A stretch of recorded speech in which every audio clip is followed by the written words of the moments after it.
Hey everyone, welcome back to the chat with Cam. What's that smell? Oh, it smells like love is in the air.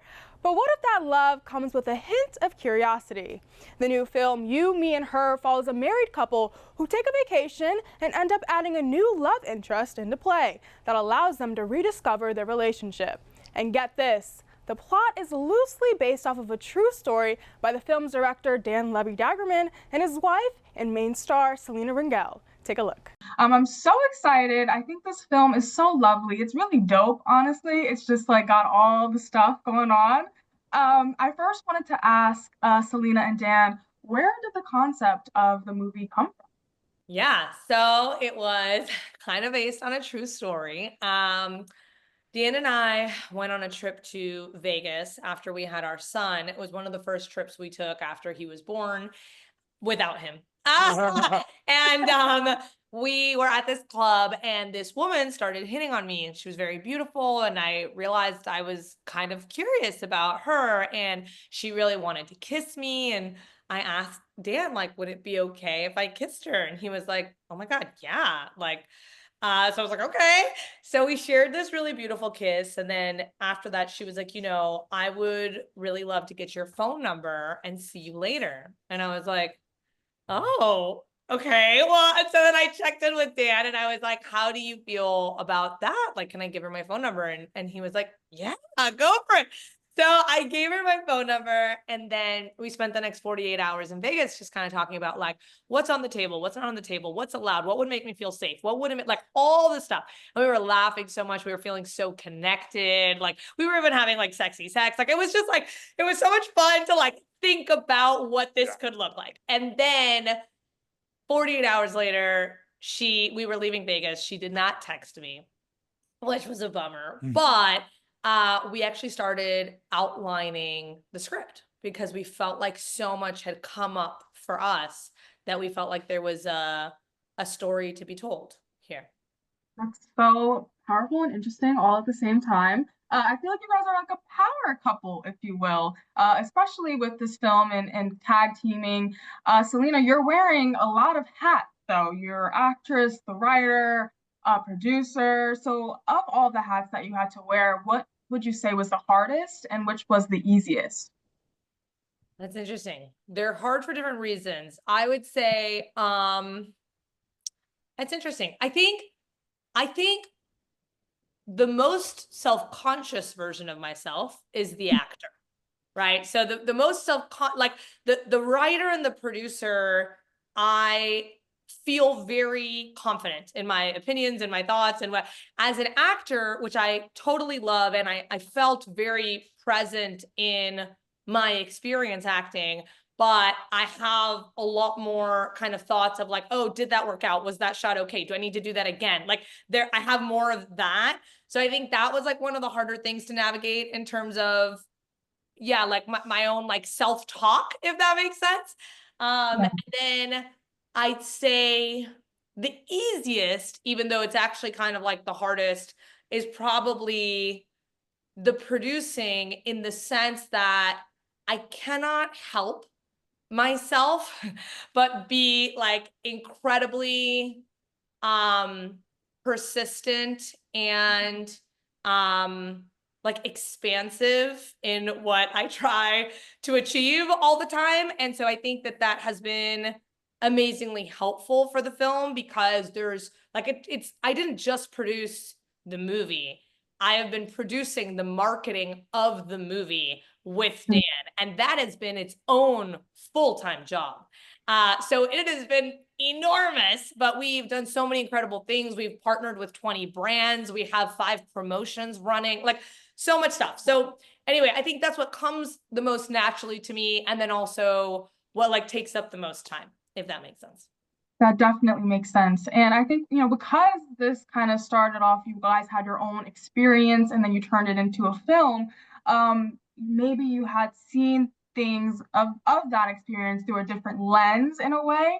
So when it comes to maybe opposing ideas, or maybe Selena, you felt like you saw or you felt one part of this in real life, and Dan, maybe you wanted to portray things a different way when you're directing. How do you guys kind of handle those opposing ideas, or do you bring in a third party? Do you kind of just talk about it?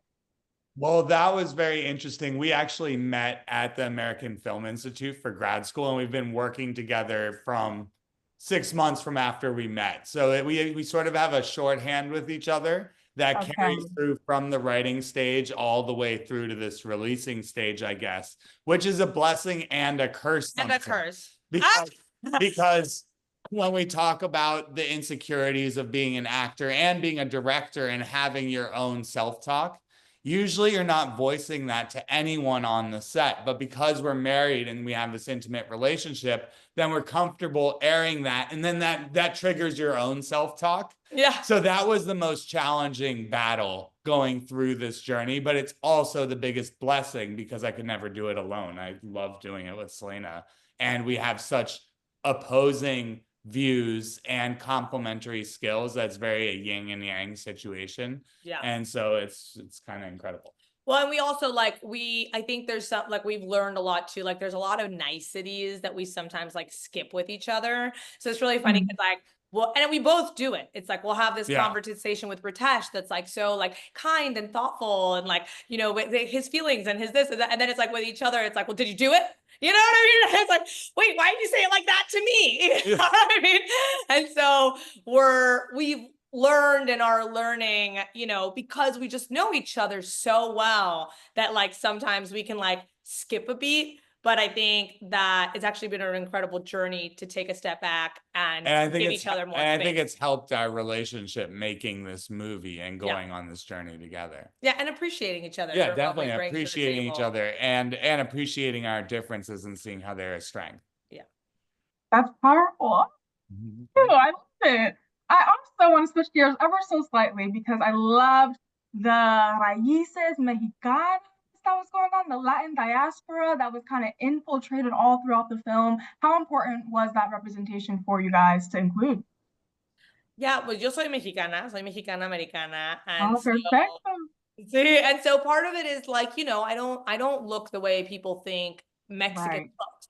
But the thing is that it looks so many different ways. Like, we're such a like melting pot of different cultures at this point that I think it's just really important to represent like all the ways that it can look and feel. So it was super important to us. And we also really wanted a diverse cast. We wanted a diverse leading man. We wanted a diverse, you know, woman that would play counter me, because we just feel like diversity is what the world is. And the more we can put that in the leading roles, the more people can just see it as it is, versus like, it doesn't always have to be a conversation about the diversity. We're like people having a real dynamic in our relationship, and we just are diverse. And I think that that's a reality. Encourage an inclusive society, we hope. Yeah, that makes sense. And I did love that you guys highlighted that whole thing about you could be light skinned and still be, you know, Mexicano and be from different parts of the regions, and you could be darker skinned. And, you know, so I love that you guys highlighted that. Ritesh, I think Ash gets referred to a couple of times as Dominican or Puerto Rican, and his heritage is kind of like dismissed in a way, and he gets kind of referred to as something else. Could you relate personally to any experiences like that? Yeah, you know, that running joke actually came from, so I used to teach Zumba, which is obviously all Latin dance, right? And so people would get confused when I'd show up because it'd be like, oh, you don't speak Spanish. And, you know, I speak very little Spanish. And I'd be like, oh, you know, yo soy Hindu, I'm Indian. And they would be like, oh, we thought you were Dominican. We thought you were Puerto Rican. We thought you were Colombian. And I'm like, nah, sorry.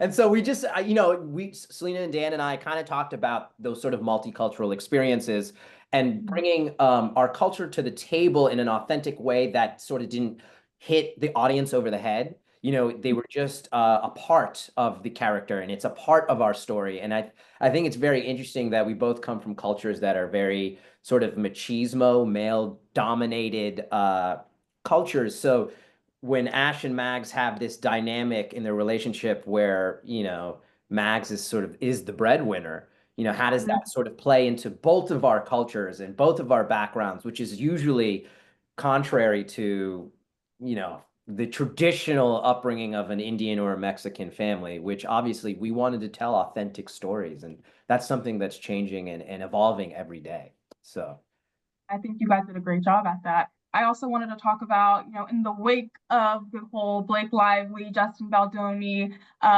situation going on, Ritesh and Selina, you both had intimate type scenes. Maybe some were awkward, but like I felt like supposedly awkward because of the marriage and the dynamics there. But how important did you guys have like an intimacy coach on set, or how important was it to be delicate with certain scenes?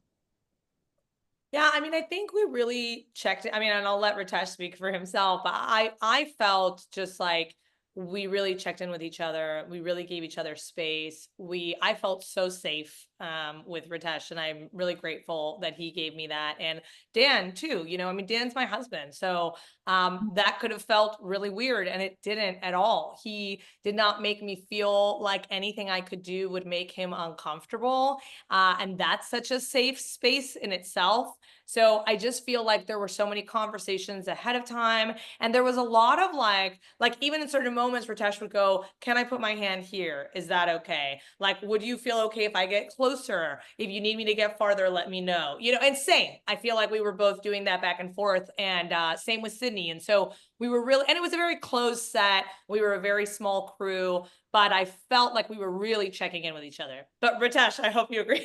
yeah, no, absolutely. My experience was very similar. I think we just had the ability to express ourselves, and I think more than anything, we took the time to prep and communicate with each other. And obviously, one of my worries was like, "Damn, her husband is going to be watching me." Like, oh shit. So part of that was like, "Oh, I need to make sure I know what I'm doing." But that was never an issue. Honestly, I forgot about it. Honestly, because it was. But and we didn't address it. Sorry to interrupt you, but we Yeah, didn't no. address it. It was a joke between us. We're like, okay, Yeah. here it goes again, Yeah, so it was just I felt very comfortable. And I think because it was so safe, we were able to sort of flex all of our muscles, and it didn't feel nervous. I didn't feel self-conscious. So I was able to sort of focus on the energy of the character and the energy of our relationship, which is already kind of on this roller coaster, right? And I want that to be the focus. I want it like the will they, won't they of sort of their journey versus, oh man, they look nervous. I'm like, nah, I want people to leave this theater being like, do I want to have a threesome or do I want to hook up with my partner? Just that sort of energy and spiciness. Yes. Of that, Selena, you did mention the word bicurious earlier. I feel like there's a stigma around being bicurious, but I also think like, how would you know if you don't try, right? And I almost think this whole movie kind of puts an end to that stigma and creates a whole new light about that. What's your opinion on just bicuriousness in itself? Well, I think, and by the way, like I'm still open. One of the things that I realized about myself as I go through the journey of making this movie and also the experience that brought me to this movie is that I am attracted to women. Now, I still have not had my experience with a woman, but I now know that there's a part of myself that finds women attractive. And I'm not sure how that will actually manifest in my own life. I'm married and I have 2 kids, and I'm not going to go out and search for that experience in this moment, which doesn't mean that things might not change later, but it's like something inside of me has opened up a part of myself that I hadn't tapped into. And I think that that's okay. I think there's so many parts of ourselves. And I think sometimes in life, we're so stuck in the doing and we're so kind of buried in the responsibility of life that we forget to kind of check in with ourselves and check in with our own growth and our own curiosity and our own changing. And I think that so much of what I hope this movie brings to people is a conversation between each other about how to stay curious in a relationship dynamic. And it doesn't have to be about a threesome. It's just about staying curious and staying connected and honest. Yes, and true to yourself. Yeah. And then I also wanted to kind of switch gears just a little bit again. Dan, there's a lot of cannabis in here in this film. Weed and cannabis talk. I know you've got this high concept entertainment. Can you speak to me just a little bit about that? Yeah, so I'm creating a cannabis movie studio, and we have a slate of projects that either deal with the cannabis industry or maybe a stoner sci-fi film that could be coming very soon, or a documentary or a game show. So we have a really diverse, eclectic slate that's centered around cannabis and the cannabis industry. And I feel like it's actually a passion of mine. I think it's a subversive industry. So I think it's really exciting to tell these stories about something that's transitioning from the illegal legacy market into the legal world. And there's so many stories around that I just find so fascinating. And so I'm just super hyped about it. And we have a slate of 7 projects that are pretty much ready to go. That's awesome. Well, I just want to wrap and say congratulations on everything. This film has already won so many awards and gotten so much gratitude and love already. So I can't wait for it to drop and for everyone else to see it. And I think you all did such a lovely job. Thank you. Thank you. Thank you so much. We Thank really you. appreciate it. You, Me, and Her is out now in theaters. Thanks for entering the chat. I'll see you next weekend with more of the latest in entertainment.